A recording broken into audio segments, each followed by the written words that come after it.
Hello, welcome to Castle Podskull. Right, this is the podcast where we try to master the masters of the universe, so to speak. I'm your host Tom, aka Professor Xennial, and with me is I'm Kevin Harrington, aka Higsby from the Hadron Gospel Hour. If you've been following us, I'm basically like a real life Orko. In what way? That I'm just a floating dork. Although I noticed I'm very 80s today. It's cold here in Salem. I'm coming from the frozen north of Salem, Mass. But I feel like I'm dressed like Hans and Franz with my little thermal. And as a requirement of our show, people need to know that Tom and I both have perfect hair. Which is a requirement to be a hero. We do have good hair. We have really good fucking hair and beards. So yeah, that's true. You're welcome. That's true. That is mandatory. Yeah, and I'm coming from Manhattan, New York City, and I am dressed like I have the power shirt on today. So yes, as is necessary for we are both this type flexing. Of thing. Our machismo. Well, we'll talk about machismo today, but I first wanted to get into So what do we want to do? What is Castle Podskull? What do we want to do on the show, and why? And what we're doing is we're going to be reviewing basically every single piece of the He-Man and Masters of the Universe, the video universe, right? Starting with, of course, the original cartoon, and then, maybe going chronologically through whatever else there is, And yeah, I think our hope is that these episodes are short and fun and, to the point, most of all, nostalgic AF. My hope is that, we make you feel like it's 1984 or so, and you just sat down, for a bowl of Lucky Charms on a Saturday morning in front of the TV, or Amen. When they still had Saturday morning cartoons. That is the biggest tragedy. Oh yeah. That didn't really occur to me, but you're right. They don't. I have kids, and that's right. That's something that's gone by the wayside. Yeah. They were a vehicle for cereal, basically. And much as the soap opera was invented for soap. For soap, for washing them dishes, ladies. Yeah, well, but in this case, He-Man and Masters of the Universe was not invented for cereal. It was invented for toys, right? Yeah. Which is kind of what I guess we should go right into, like talking about why this show and how the show and so forth. But there's countless many Masters of the Universe podcasts already out there, and they're done by super fans. Although I would say that a lot of them, maybe most of them, spend much more time on the toys or like the new news, like what's coming out, this year and so forth. I'm interested in what did we grow up with, right? So I don't know, like maybe Kevin. So what's your relationship with He-Man and Masters of the Universe? He-Man. I was addicted to cartoons and action figures as a kid, and I think that was one of the greatest points of growing up as a Xennial, growing up in the 80s. We had the best cartoons, we had the best toys. Oh, yeah. And I remember I snuck into my parents' room when you're a kid and you find out where the nooks are for Christmas presents. And I saw underneath the bed this huge box. I remember finding it by accident and having to play dumb because God bless them, they must have done this. This was probably summer or fall, but I saw a huge box and I slid it out and it was Snake Mountain. And I was like, fucking, I was so excited, and then have to be like, oh God, I don't want to reveal that I know that this exciting thing is going to happen. Yeah. But I just remember how cool that was with its like, you could pull out that weird, I don't know what the hell the head was that you like talked into. It was like it looked like a werewolf spike. It was a wolf. It was like a wolf stick. It was like a wolf stick, or it was, also I should just say everything on that show in retrospect very, very phallic. Oh yes. Oh, we'll get into that. We'll get into that. No doubt. But we'll get into that. Remember this weird giant stick that you pull out, and it had like a little wire on it, like those like cups with the wire you could talk through. But you would amplify and your voice would come out through the mountain, Snake Mountain, which is I forgot about that feature. Yeah, I forgot about that feature. Yeah, very lo-fi, because it's literally just like a wire, and you could shake it and it would bang around and make noise. No batteries. Yeah, no batteries, no electricity. Yeah.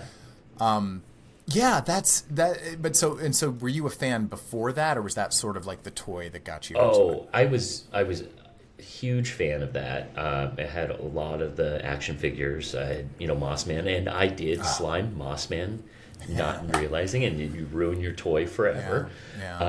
But I remember watching that every Saturday morning, and I also felt like, because they cranked out those episodes, I mean, it was like looking at it, the notes, like 2 seasons, and it was like 75 episodes, 100 episodes. And I felt like those very quickly were going into before school or after school. There was something like that, because I guess by the time I'm in like grade school, a couple of years have gone by, right? So just remember watching those before school and being all excited, but then it's like they would be ending, they're 20-minute episodes, so you get like 2, but then you have to it end right in the middle when you're like on your way to school, which super sucks.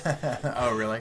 Yeah. I mean, so because that's the interesting thing, is that the show was only we'll talk about the history of it in a second, but the show was only on for, it only ran for 2 seasons, but then it ran in syndication for a number of years. But I mean, I think He-Man was probably like the first franchise that I really got into. Definitely. I was just like right in the pocket. I'm born 78, so when it came out, I was 4 maybe. I think it came out in 82. I was 4, and it was just like it was one of those things that I saw it and like boom, like this is what I want to play with. And I think that like to the Xennial generation, which if you're not familiar with this term, it's basically the dates are roughly like 77 to 84 ish, but people who essentially were at the tail end of Gen X, the top end of millennial generation, but still had a completely internet free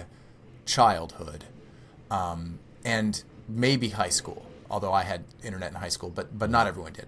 But I think to our generation, He-Man was at least for me, kind of maybe the first hero that I really saw on screen, other than like Star Wars and Indiana Jones and things. But like, I think that was formative. But also, he was big and muscly and had all these cool, weapons and like super colorful and all of that stuff.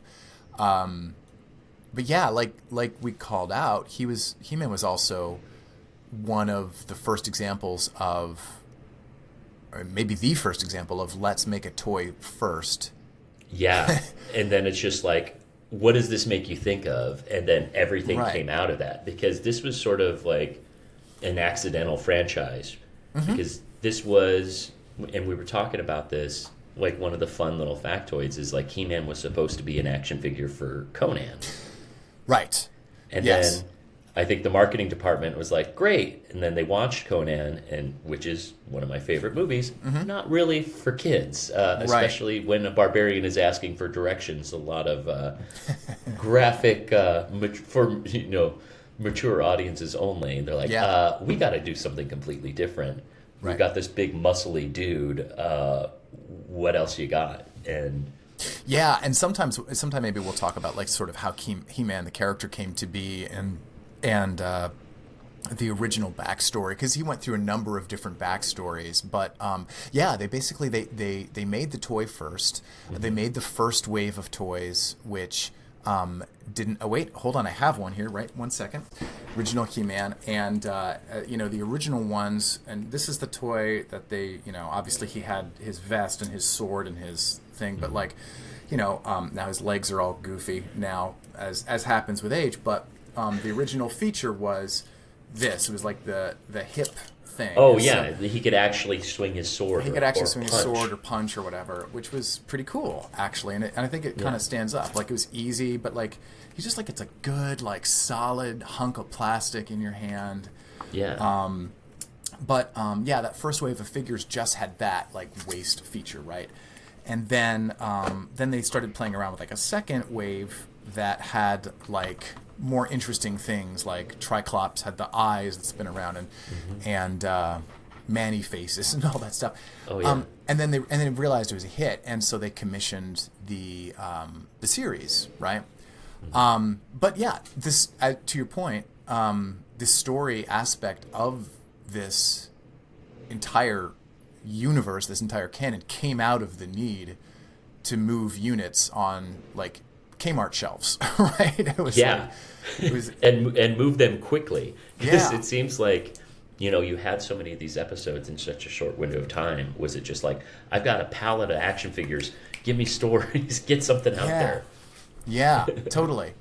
And that's fascinating to me. I mean, like this idea of a cartoon commercial, as someone who, and I know that you are also a writer, and, you know, someone who creates stories, and, you know, I do screenwriting and so forth. But in my case, I've worked a lot in advertising and marketing for quite a chunk of my life.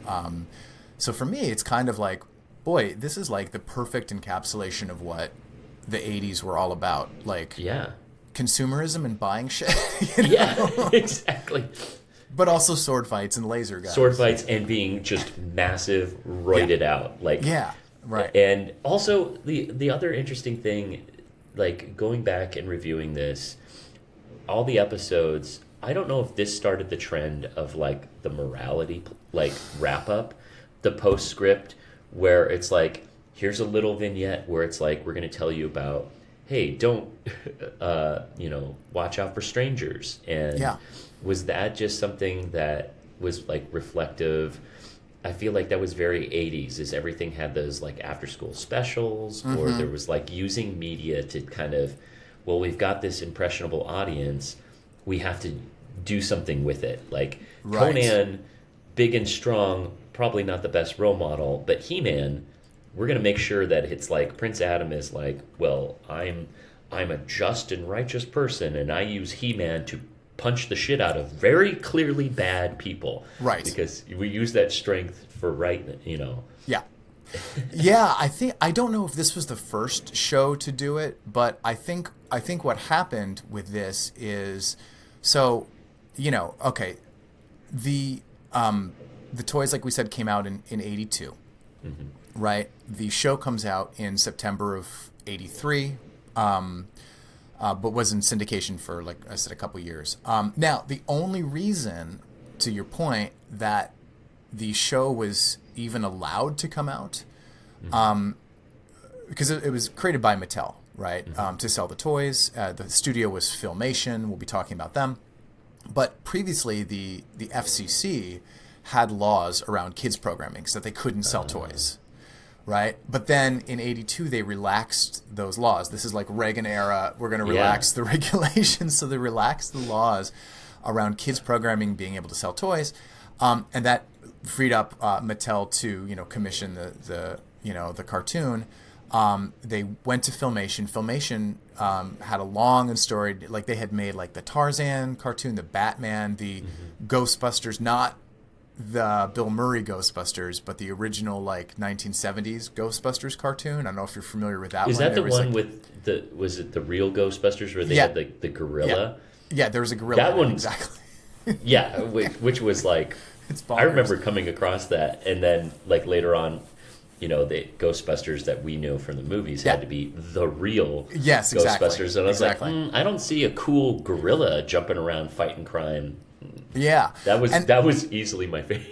Yeah, that was a bonkers, like and Yeah. like a bunch of stuff like that in the 70s. And they had actually also made a cartoon called Black Star, which is a very similar concept. It's like if you look up the hero Black Star, it's like, and they also had a toy line like right before He-Man. It's like a guy who looks like He-Man, but he has black hair. But anyway, you know, He-Man was the first, because of these relaxed laws. He was the first like muscular superhero who was actually like allowed to punch people on screen. Nice. Although, like in response, not the like government so much as like parent groups and things like that. They were like, okay, but he can't use his sword, right? Like or his laser guns to kill people. Yeah. So if you notice throughout He-Man, like no one dies really. You know, he'll wrestle people, or he'll like shoot something and then something falls. Or constantly using his sword to deflect lasers. Right. Like Right. a very Star Wars thing. Yes. Like that was also like the thing, you have these very dangerous weapons, but they're never used to kill. It's like set phaser to stun, use sword to block. You know, it's like no, totally. Yeah. Totally. And even in the Dolph Lundgren movie in like 87, like that's what he does. It's like, no, I want to see Dolph Lundgren like fun. Yeah. But that's where the moral of the story comes in too. Like that is something that they did to sort of offset any criticism that like, oh, this was just going to be like a violent character, right? So that's what that is. Now, I also, and not to like belabor the point, but I think that like just to go like a little bit deeper, I have like a kind of a theory that every generation can sort of be summed up by the entertainment that they consumed as children. Have I talked to you about this already? I think we talked a little bit about it, like off this, but I think this is something I very much believe in, because it's like it codifies your morality, because it's like you're spending so much time in front of the TV as children, and it's sort of like your pop culture, like who you are as an adult, I think is very much reflective of like what did you immerse yourself in, what books did you read, what movies, what TV shows, and it's like entertainment, particularly movies and TV, give you that kind of storyline of like, this happens and do you confront that evil, and like when you confront that evil, you're able to overcome it, and you do that because it restores things to, you know, a balance, and it's sort of like you were inspired to be the good guy, because like you were like programmed in a way, like, but also like who is the good guy and who is the bad guy, for all the criticism about, not that this is a completely like generational podcast, but for all the like, you know, like the boomer criticism and so forth, right? It's like, well, you know, like people with like very like absolutist sense of like, these are bad guys. Like what do they watch? They watch Westerns where like the good guy is the town sheriff. And like he has a white cap and the other guy has a black cap. And you know, like the bad guys are like, you know, the tribes and like the Mexicans and the robbers, and that's it, right? Those are the bad guys, and like, and everything is like stark black and white, and it's like, you know, and the predominance of like the rugged individual and all that stuff very much like I think impacted the way that generation thinks about things.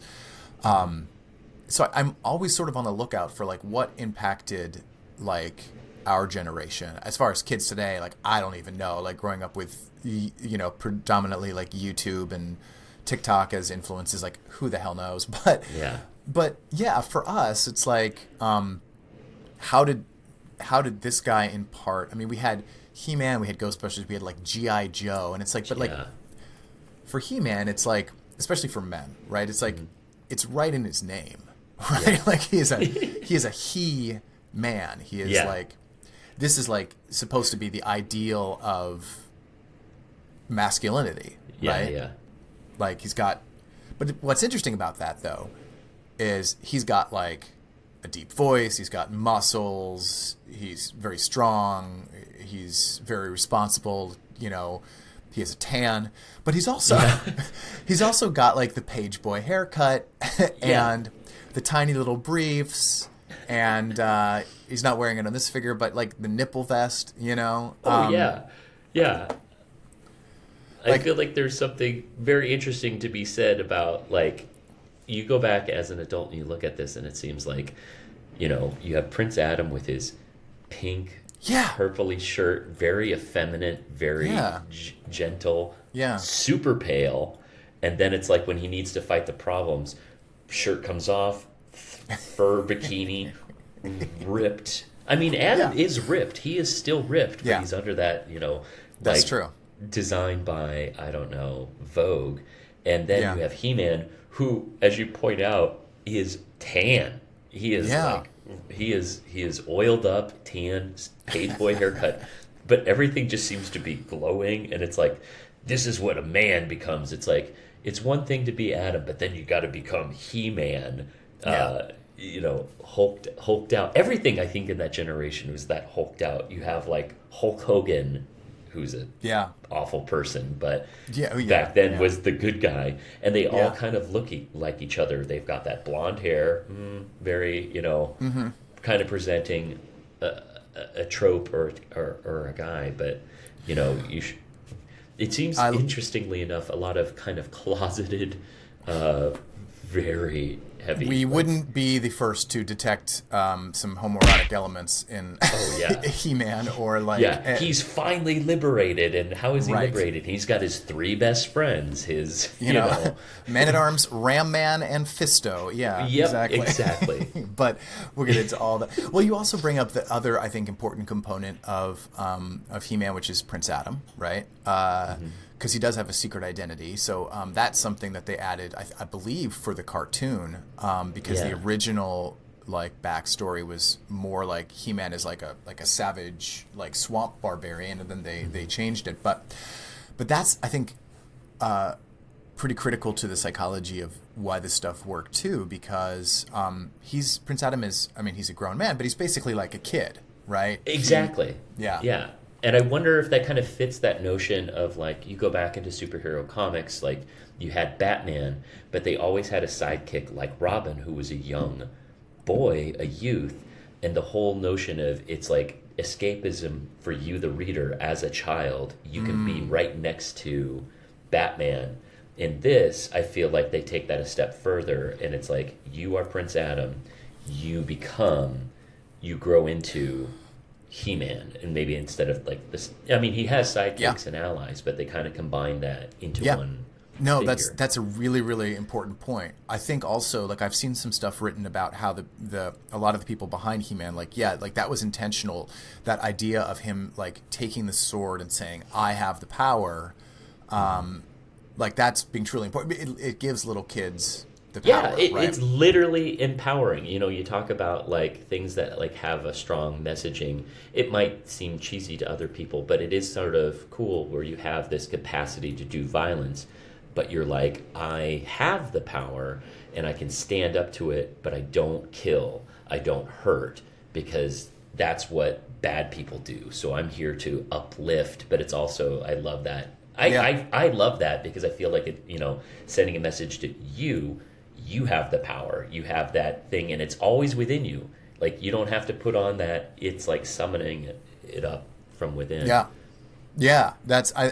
Totally. That's key to it, because the Prince Adam, he's also he's misunderstood, right? He's considered lazy and much if you have a strict father or something like that, and you're it's kind of the same relationship with the adults in Adam's life, and then He-Man comes along and he's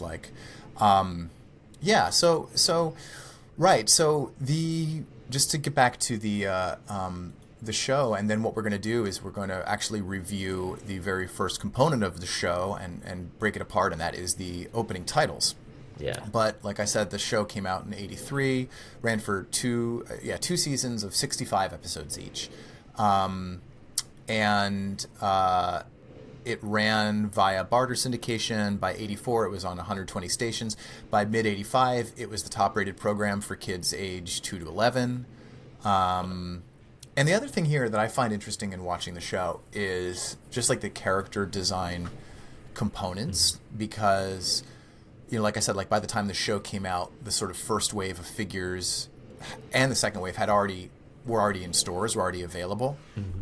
And they were developing the third wave, but the animators didn't have access to the characters at that time, and so they were basing their appearances off of initial art. So starting there, you start to get some characters who look pretty different than the action figures that would be released off of them. But the core ones, so the He-Man, Man-at-Arms, Teela, Stratos, Skeletor, Beastman, Merman, they all were out in stores already by the time that the show came out. Mm-hmm. And can you guess the character that was designed for the show exclusively? like the one character that was designed, other than Prince Adam, that was designed for the show that they had no intention of originally releasing as a toy? Trying to think. You've said it before. You've said the name already. Skeletor? No. No. Orko. Oh, Orko. Yeah. Yeah, because it's just like, Yeah. I was just in my head because I was like wondering, was some of these like, they almost like just stamp like a template of a lot of the action figures. Like, it's just like they just put purple ink in the plastic for Skeletor, and then it's like a different head. But yeah, Orko is like completely different. He's like a Laffy Taffy body. Yeah. And it just seemed like, was that just like kids loved it so much, and it was just like such a... I think he was added to the show probably because it was like the show sort of has one foot in like the old Hanna-Barbera style, like... Oh, yeah. Yeah, we were talking about this sort of like the goofy comic relief. Yeah. So he's basically like Scrappy-Doo or something like that. Oh, totally. Totally. I mean, he doesn't even have like legs. He's this like, he's like a weird... creature. He's got his face all bundled up, like he's always wearing, it's... But that was one character that the original creators did not, were not interested in. But then they were like, oh, now that we've had this show out, the kids love him, so we're going to do it. But let's get into it. I think in general on this show, we'll start by like shooting the shit like we've been doing, but then reviewing exactly one episode. Of course, today we're going to talk about the first ever piece of video material, which is the opening. But we'll ask as we watch these things. We'll ask questions about what we're watching. But in general, like I was just kind of, you might have some other additions here, but I was kind of just tossing around like what would we expect to see in an episode of He-Man, and I would expect it to be manly. Like I would expect He-Man to do something manly at some point. I would expect it to be rad. Now, how I define rad might be different than how you do, but like rad for the age, right? For like 83 to 85. So that means to me, it's got to have swords and space lasers and wizards and basically like stuff that you could imagine like airbrushed on the side of a van in the era like should be in the show. Yeah. Cool ass flying vehicles. Like he's got a motorcycle, but it don't have wheels. It flies.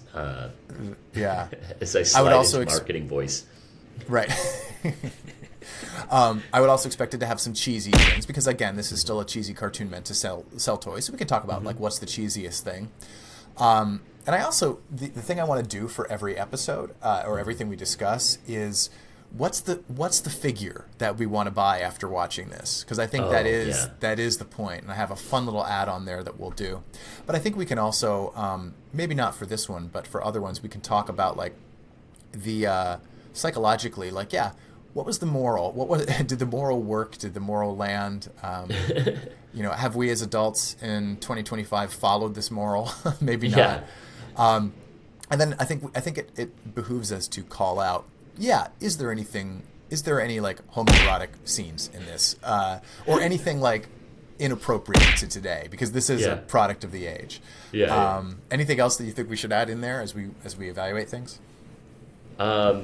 No, I kind of feel like that really hits it on the head because there's in a subsequent episode there's a scene I definitely want us to talk about. Yeah, there's so many. There's a couple. Anytime they're wrestling or breaking out of like handcuffs or let me twist this gun around. It's just. Yes, there's alternate readings of that. Okay. All right. Well, then let's start by reviewing the title sequence. And maybe what we'll do is maybe I'll just play it. How about that? Play it and we'll do like the split screen. Yeah. So give me a second to pull it up. And I'm just playing it off of YouTube. What happens if I full screen it? Do we see it? Oh, we do. Look at that. Here we go. Perfect. So we're just going to watch the just the opening title sequence. Here we go. Take it away, He-Man. And the masters of the universe. I am Adam, Prince of Eternia and defender of the secret. There he is. Look at that perfect V. everything, lightning, metal. I guess that was another thing. Was we should things Powers that'll be were on the revealed to van. me the day I held aloft my magic sword and said, "By the power of Grayskull." Yes. And look at that tan. Yeah, all of a sudden. And lasers, everything. Lasers and sparks. You go from a wimp to a fucking Ranger to became the mighty Battle Cat. and I became He-Man, the most powerful man in the universe. and Punch. And he punches us. And I love that he Only punches 3 it others in. share this secret. Our friends, the Yeah. Sorceress, Yeah. Man-at-Arms, and Dorko. Together we defend Castle Grayskull from the evil forces of Skeletor. Such a perfect opening, and it's like everything macho. And let me get your attention. Wha-bam! Punch Yeah. right to who made this Oh possible. yeah. Oh yeah. Well, that's the key. Like that, I think is my favorite part. So we'll just. But let's actually. This is meaty enough that we'll go like second by second here. Yeah. Yeah. But yeah. Okay. So a little bit of backstory here. Obviously the opening sequence ran before. It was the first thing before every show. It's 1 minute and 7 seconds long. The theme song is by Shuki Levy and Hayam Saban. Do you know the name Hayam Saban from anything else? Is in Saban Films? Yeah, yeah. Like, I was curious, like, are they a Japanese production company? No, I think he's Israeli. He became Really? he's a billionaire. He created the Power Rangers. Yeah, I was going to say, I remember that from the Power Rangers. It was like that and a lot of that Yeah. footage. But he was an executive, but also like did voices and wrote songs for these things, and so that's where this came from. That is amazing. That is now officially my dream job. I would love to have some sort of corporate executive, but be the goofy creator. That's so awesome. Yeah, 'Cause I loved that. Anytime I saw that Saban or Saban Yeah. Entertainment, I knew it was going to be something kind of like that Power Rangers, that kind Yes. of He-Man, pulpy. Yeah. He knew his niche. And Oh, he there's a did it couple well. things of this era that, like, when you see the name, you get excited. Like when I see like Canon Films Group, Oh, another yeah. thing, which obviously Oh, yeah. they did the He-Man movie, but a whole bunch of other crazy stuff. But yeah, so okay, so from the very first second it comes up. I am Adam. Wait, Prince- oh, I'm Adam, Prince of Eternia. Eternia. No, sorry, the very first second is, Yeah. which is like great. I mean, we see it, but it's also like I didn't realize it until watching it for this, that is the Star Wars title crawl. I was thinking the same thing. Like, you're in like a space and it flies Yeah. up and it makes that sort of At that like, angle, yeah. that angle, but it also just like it also just makes me think it's very metal meets Yeah. technology. Like, this makes me think of the Heavy Metal cartoon, like that saga, but except a the little one- bit yeah, more heavy metal. Yep. Mhm. yeah, for kids, but just that, like, both visually metallic and you've got like lasers and explosions, but it's very Star Wars flying in. They knew which buttons to push. They're like, Yeah. oh, you like Star Wars? We're going to give you Luke Skywalker, but he's going to be shredded. And Exactly. And like just looking at the title and the font here and everything, it's like you see how the pieces are. They're like, one guy in the room wants He-Man. He wants like Conan, and like literally like, could you have come up with a more descriptive name than He-Man? And the other guy's like, but it has to be Star Wars. It's the Masters, and it's like, well, we're putting them together. Why Here not it is. both? It's both. It's swords and lasers. yeah, I mean, that does feel like this show could also be pitch meeting. Like, he's a guy and he's tough dude. What's his name? Tough dude. He-Man. Okay, and what else? And they're masters. They're strong. They don't Yeah. take shit from anybody. Does he ride a horse? No. A cat. He rides a cat. Exactly. A regular cat? No. Green tiger. Yeah. of Green course. Tiger. And he's got... Yeah. Yeah, Diamond Ray of Disappearance Box Yeah, was exactly. definitely in the room. Oh yeah, totally. So then the very next thing we see is Prince of Eternia, just like this like weird like lava background, and we get our first glimpse of Adam, who, to your Yeah. point, I guess I never realized how pale Adam is. Yeah, super pale. You had to put a white shirt on him to make him look like he actually had skin tone. Like, maybe that's why he's wearing pink and a white shirt, is otherwise that guy is so white he is translucent. Oh, yeah. Although they could have picked another, but it is very much like, so Adam, it's like the page boy haircut, like that. It's a look. It's a very unique look. Also, I've always wondered, is there anything like, his name is Adam? Are we to read anything biblical into this? I was always wondering, like, if first character Prince Adam, like, just very, it does seem something interesting. You have something like Adam, kind of mundane, and then you go into He-Man, but he also just looks like Barbarian by Barbie, like. Barbarian? Barbarian? Like, oh man, if someone hasn't made a Barbarian action figure, they should. Oh, they should. Yeah. He's Barbie's sassy personal trainer right here. He's like, you know what? You need to get away from Ken. You need to take some time for you, Barbie. I know. That's for sure. Let me introduce you to my buddy. Yes, to my. And there are the secrets of Castle And then we see Grayskull. Castle Grayskull. Which, did you have Castle Grayskull? Yes, actually, I did get that. But. Yeah, I loved it. Like, I think that was like, I think I had literally everything. Maybe not a couple of the vehicles, but everything else I think I had. But I loved it. Yeah. Yeah. I think, you know what? I think I still have it in storage. Snake Mountain, I don't know if that's around, but I want to say, I remember we found it at a yard sale. A family friend, she was so sweet. She was like my aunt. She brought me, we went out to a yard sale and we found Castle Grayskull. And it's like, oh my God, getting that and just being like, having that stuff in the backyard. I think we have that in a storage locker at my brother's place in Boise. But yeah, I had that. That was I had a copy of it at one point, or like a not the one I grew up with, but like another one that I found similar to yard sale, and I made like a planter out of it for my backyard at one point, where I had like vines kind of coming up. I don't have that anymore. But all right, and then we see his fearless friend. And lightning. Yeah, gotta have a lot of lightning. Lightning is the scene transition. Yeah. We see Cringer, who is Battle Cat. My fearless friend. Also, Fabulous. You have these characters, both He-Man and Battle Cat. They've got these very passive, weak. Yeah.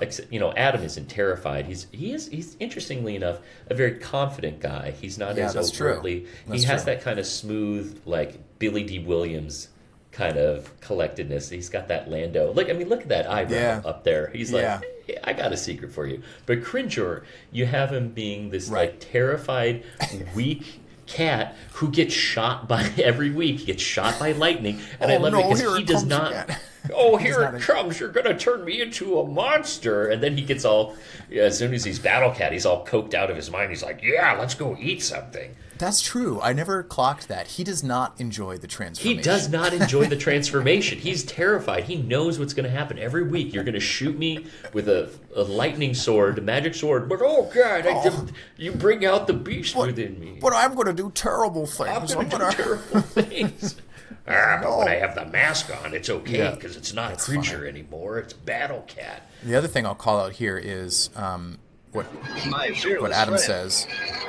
Fabulous secret powers were fabulous secret powers. I wrote that down in my notes. Yeah. I was going to call you. I was like, I have 3 words for you.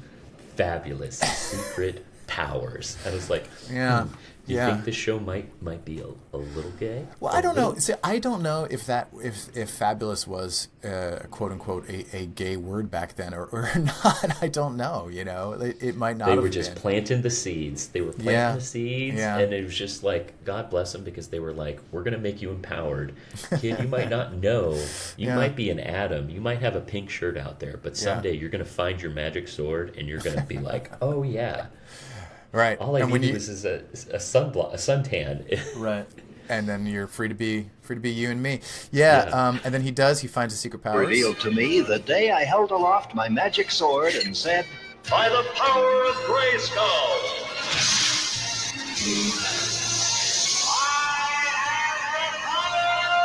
Yeah. And so that piece of animation will appear at least once in every episode, which is a great way to save like 10 seconds of animation time.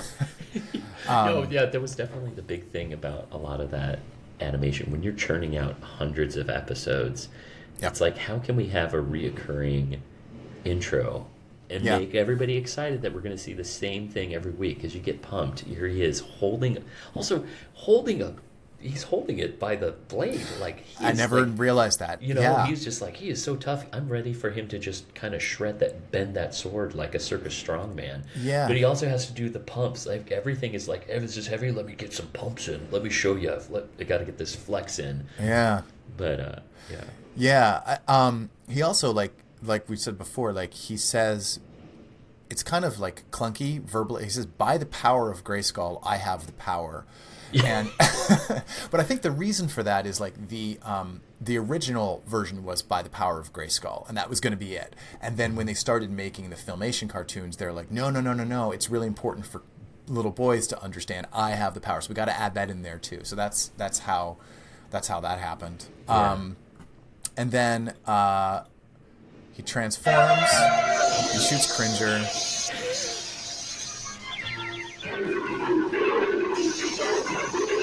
Cringer became the mighty Battle Cat. A very subtle reference, a little steroid use, just like swell up. A little bit, a little bit of bigger, faster, stronger. That's true. We're in the era, like, kind of just before, like, American Gladiators and all of that thing.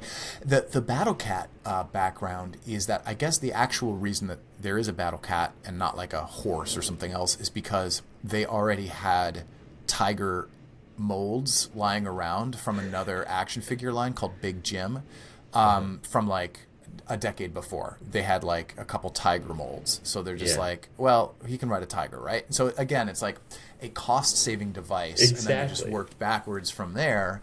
And we're like, all right, horses are too difficult in the mold and they break, but a tiger, we already have it. We're not going to buy a new one. So, and I became He-Man, the most powerful man in the universe. Boom, and there's that punch. And I think, the important part of the punch is it leaves us with the name Lou Scheimer. And I think that's the punch, Lou Scheimer. And I think that is, to me, that's my favorite part because, I think it's like the animators saying, or Mattel saying, like, see, our guy is allowed to punch. Like I said before, like, he's not, he can punch stuff. We can do that now. That's exciting.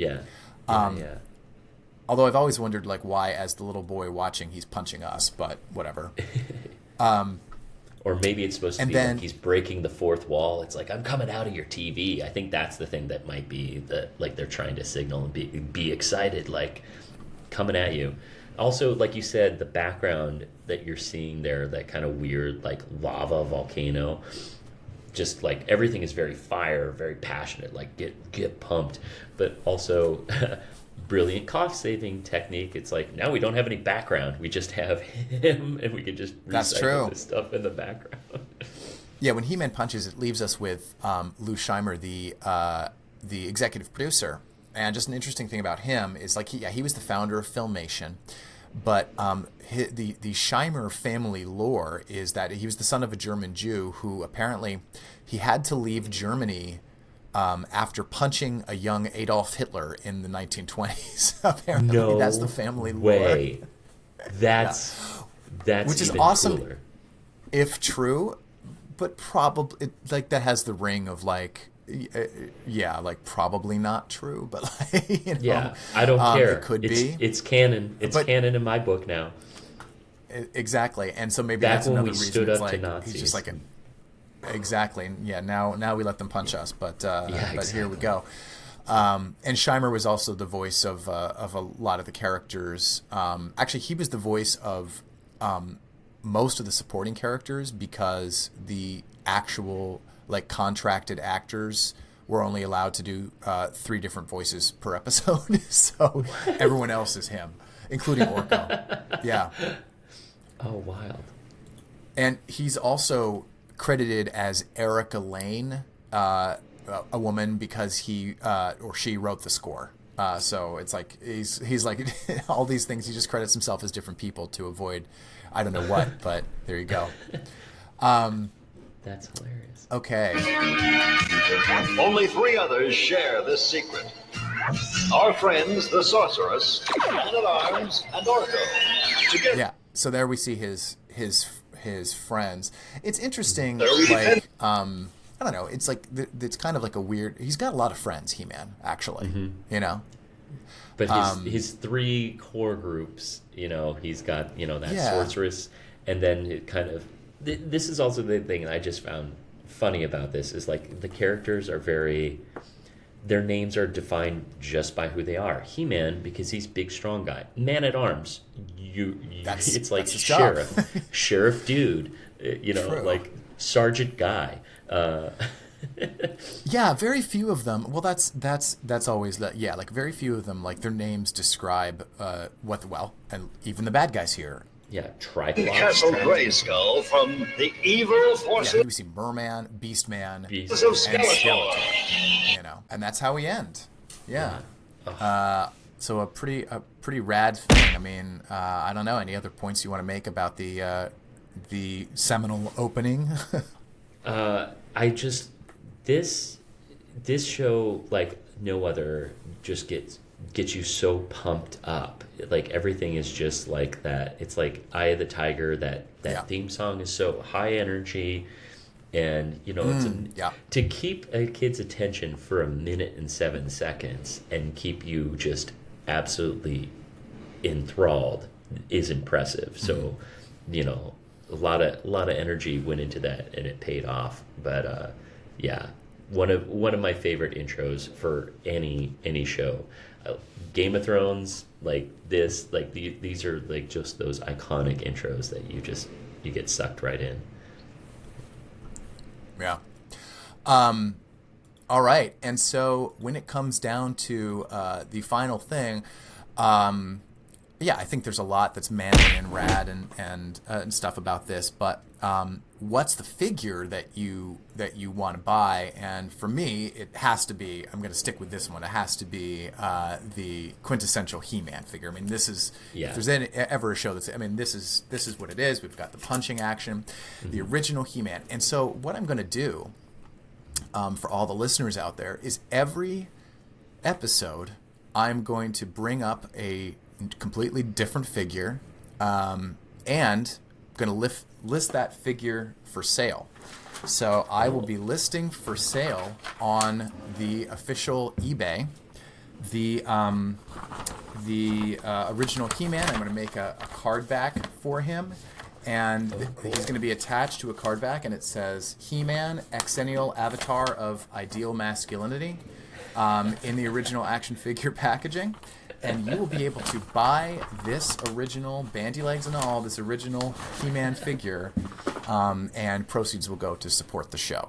So that's there awesome. You go. That's the action figure of today. Kevin, anything else you want to throw in before we sign off? I feel like I'm just excited to dive into more of these. Like, this is just so fun going back and looking at this nostalgia and just seeing how much this influenced so many other things with movies and films. But this has been a lot of fun. So yeah, likewise. So we'll keep talking, and I think we need a catchy sign off. But for now, I'll just say, yeah, you have the power. Like the power's in you. The power's in you, Kevin. The power's in you. That's what we'll say. Power. Okay. May the power be in you, and also in you. Also in you. All right. Stay tuned for next time.